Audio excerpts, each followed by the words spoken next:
Kita tidak bisa kembali ke masa lalu untuk mengubah kehidupan yang kita jalani saat ini. Tapi, kita punya pengalaman hidup yang bisa kita ajarkan ke generasi setelah kita untuk membuat kehidupan mereka lebih baik. Kita memang nggak punya kemampuan buat kembali ke masa lalu dan mengubah hidup kita. Tapi, kita punya waktu ini untuk subscribe channel ini biar kehidupanmu lebih baik lagi. Gak ada yang bercanda, kita lanjut ke videonya. Ya, mesin waktu memang tidak ada, dan menurut penelitian saat ini pun masih hampir mustahil untuk diwujudkan. Jadi memang kita tidak punya kemampuan untuk kembali ke masa lalu dan mengubah hidup yang kita jalani saat ini. Tapi setiap orang, termasuk saya, pasti punya pengalaman hidup yang berharga, yang itu bisa kita ajarkan untuk generasi setelah kita. Dan di video ini saya ingin membuat reminder untuk diri saya sendiri, ada ilmu yang akan saya ajarkan untuk generasi setelah saya atau anak turun saya nanti. Dan kita akan mencoba menggunakan tren tahun lalu untuk membuat video ini. Kita mulai dari yang pertama, pesan untuk generasi yang akan datang. Hai kids, ini bapakmu. Dan saat ini bapak sedang bikin channel edukasi finansial. Ya, insya Allah bulan depan mungkin kamu insya Allah udah lahir. Dan saat kamu menonton video ini, saat kamu udah paham arti dari video ini, mungkin kamu sudah SD atau mungkin SMP. Nah, satu pesan yang ingin Bapak sampaikan adalah mulailah buat bikin pencatatan keuangan sedini mungkin.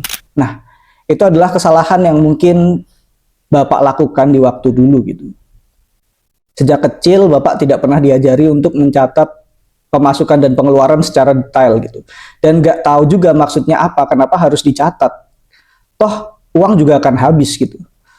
Toh nanti juga bisa dapat lagi. Ngapain harus dicatat, ngapain harus direncanakan pengeluarannya. Jalan aja kan. Itu pikiran Bapak dulu.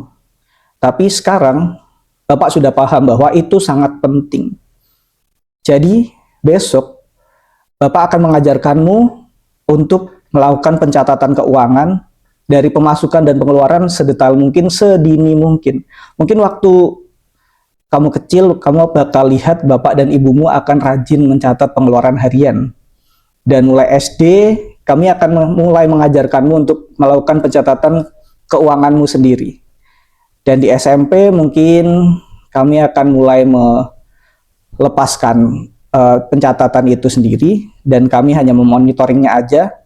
Dan di SMA kami akan membebaskanmu bertanggung jawab atas catatan keuanganmu sendiri, biar kamu tahu berapa sih keuangan yang kamu miliki, kemana aja sih perginya uangmu, dan kamu bisa tahu juga berapa sih kebutuhanmu tiap bulan, lalu berapa sisa yang bisa dianggarkan untuk investasi atau mungkin untuk dana darurat dan lain-lain. Jadi ini penting banget nak, besok akan Bapak ajari. Oke, itu tadi pesan untuk, ya spesifik untuk anakku, tapi ini juga bisa berlaku untuk anak-anak kalian, bahwa pencatatan keuangan itu memang harus dibiasakan sejak kecil. Dan kita akan berlanjut ke sesi selanjutnya, yaitu cerita pengalaman pribadi.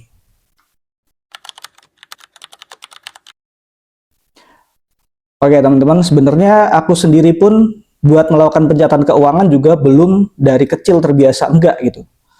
Enggak sama sekali. Aku mulai sadar itu waktu mulai kuliah.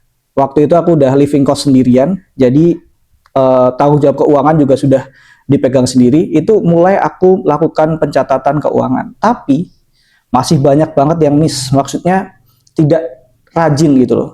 Belum sepenuhnya rutin setiap hari melakukan pencatatan, tidak. Jadi masih banyak sekali yang miss gitu. Dan aku baru melakukan pencatatan yang rapi bersama istriku itu kurang lebih baru setahun terakhir ini gitu. Dan di situ kami menyadari banyak hal. Memang antara yang kita catat dengan yang terjadi itu sering miss gitu. Mungkin ada selisih, tapi itu nggak masalah. Yang penting kita punya pencatatannya daripada nggak sama sekali. Ada banyak hal yang kemudian kami sadari. Pertama, kita jadi tahu sebenarnya pengeluaran bulanan kita itu berapa sih. Jadi bisa punya perkiraan yang lebih presisi, yang lebih tepat.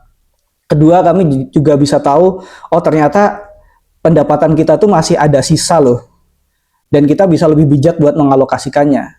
Dalam setahun terakhir aja, alhamdulillah kita udah bisa punya simpanan dana darurat gitu. Kemudian untuk investasi juga. Nah, sebelum menikah itu aku juga sudah mulai berinvestasi.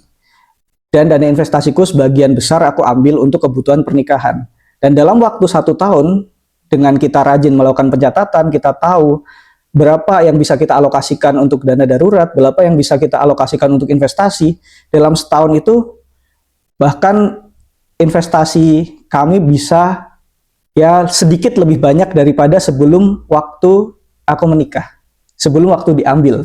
Bisa sedikit lebih banyak, enggak terus tiba-tiba ekstrim jadi kaya banget, enggak, tapi sedikit lebih banyak daripada sebelum aku nikah. Padahal itu udah aku mulai dari ya mungkin 2 tahun sebelumnya gitu. Jadi itu bisa tertutup dalam waktu 1 tahun.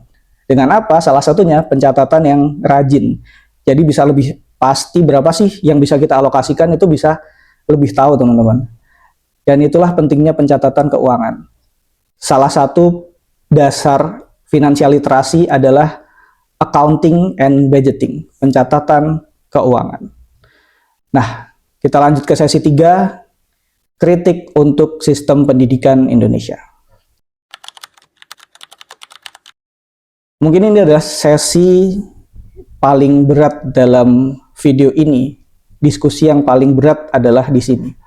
Kritik untuk pendidikan di Indonesia. Ya, selama pengalaman saya bersekolah di Indonesia dengan sistem pendidikan yang selalu sering mengalami revisi-revisi, sering mengalami perubahan, tapi ada satu yang menurut saya penting tapi belum dimasukkan, yaitu pengetahuan mengenai personal finance. Tentang 5 pilar literasi finansial pun itu masih belum masuk dalam kurikulum pendidikan kita. Tidak hanya di SD, SMP, SMA, bahkan yang sudah perguruan tinggi pun banyak orang yang belum paham tentang pilar-pilar dasar literasi keuangan. 5 pilar itu apa aja sih? Yang pertama itu adalah budgeting, pencatatan keuangan gitu. Jadi pencatatan yang keluar dan masuk itu harus dikuasai. Kemudian yang kedua saving, pengetahuan dasar tentang pentingnya dana darurat. Kemudian yang ketiga adalah risk management, tentang pentingnya manajemen resiko. Jadi kita harus sadar bahwa kita punya resiko yang sifatnya mendadak di luar perkiraan kita. Jadi itu harus dipersiapkan. Kemudian yang keempat adalah borrowing. Jadi pengetahuan dasar tentang gimana sih mengelola pinjaman biar kita nggak mudah termakan provokasi iklan-iklan pinjaman online. Karena kita harus tahu gitu, kalau batas aman buat kita melakukan pinjaman itu yang maksimal 30% dari pendapatan kita. Nah, kemudian yang kelima adalah investing. Tentang investasi, ini masih banyak banget orang-orang yang belum sadar, yang belum paham tentang investasi ini gitu. Kebanyakan orang masih menghabiskan pendapatan mereka di bulan itu misalnya. Jadi apa yang masuk, apa yang keluar itu hasilnya sama. Padahal harusnya nggak gitu. Keuangan yang sehat antara pemasukan dan pengeluaran itu harusnya lebih banyak pemasukan. Biar apa? Biar kita bisa punya pertama dana darurat, kedua investasi. Gitu. Dan kenapa aku bisa bilang iklim investasi di Indonesia ini masih sangat rendah? Dari data Bursa Efek Indonesia pun orang yang sudah berinvestasi di Indonesia itu baru sekitar 6% dari seluruh penduduk di Indonesia. Jadi ya aku bisa simpulkan bahwa masih sedikit sekali orang yang udah sadar tentang investasi. Dan gimana cara memulainya? Pertama adalah pencatatan keuangan. Dan ini harusnya sudah diajarkan sejak dini. Mungkin sejak SD, bahkan mungkin di keluarga kita gitu loh. Karena kan pelajaran pertama yang diserap oleh anak itu adalah dari lingkungan keluarganya. Jadi sebagai orang tua, kita itu wajib memberikan contoh pada anak kita. Dan salah satunya mencontohkan melakukan pencatatan keuangan yang rapi. Memang sekolah itu punya tanggung jawab untuk mencerdaskan kehidupan bangsa, tapi kita sebagai orang tua juga bertanggung jawab untuk mencerdaskan anak-anak kita. Itu. Memang sih sekolah lah yang harusnya bisa membuat kurikulum yang sesuai. Tapi di luar sekolah itu harus punya dukungan yang baik juga gitu, yaitu di lingkungan keluarga. Karena tadi judulnya adalah kritik untuk sistem pendidikan Indonesia. Saya sendiri dari pengalaman hidup yang sudah saya jalani, saya sadar bahwa pencatatan keuangan itu penting sekali. Jadi ini harusnya masuk ke kurikulum pendidikan dasar. Karena skill finansial literasi itu skill wajib, skill pokok untuk setiap orang bisa mengelola keuangan personalnya, keuangan pribadinya. Dan ini bukan skill yang tiba-tiba ada, artinya skill ini harus dipelajari, harus diajarkan, harus ada kurikulumnya. Memang sekarang sudah banyak gitu, beredar di YouTube, dimanapun, banyak yang sudah memberikan edukasi finansial. Tapi sifatnya siapa yang pengen baru mencari. Sedangkan kalau kita masukkan ke kurikulum pendidikan, ini akan jadi materi wajib anak-anak gitu. Akan menjadi materi wajib bagi para pelajar. Untuk mereka punya kemampuan personal finance dan bisa menjalani kehidupan yang lebih baik lagi. Jadi buat pemerintah, ya aku nggak tahu sih ini video bakal sampai ke atas atau enggak, tapi setidaknya aku sudah mulai bersuara gitu, bahwa ini penting dan mari diajarkan ke generasi setelah kita. Generasi-generasi yang muda biar mereka ketika tua nanti mereka punya skill yang lebih baik untuk bertahan hidup. Oke teman-teman, mungkin sekian video kita kali ini. Kita akan bahas lagi hal-hal yang lain di video-video selanjutnya. Jangan lupa like, komen, dan subscribe. Sampai jumpa di video selanjutnya.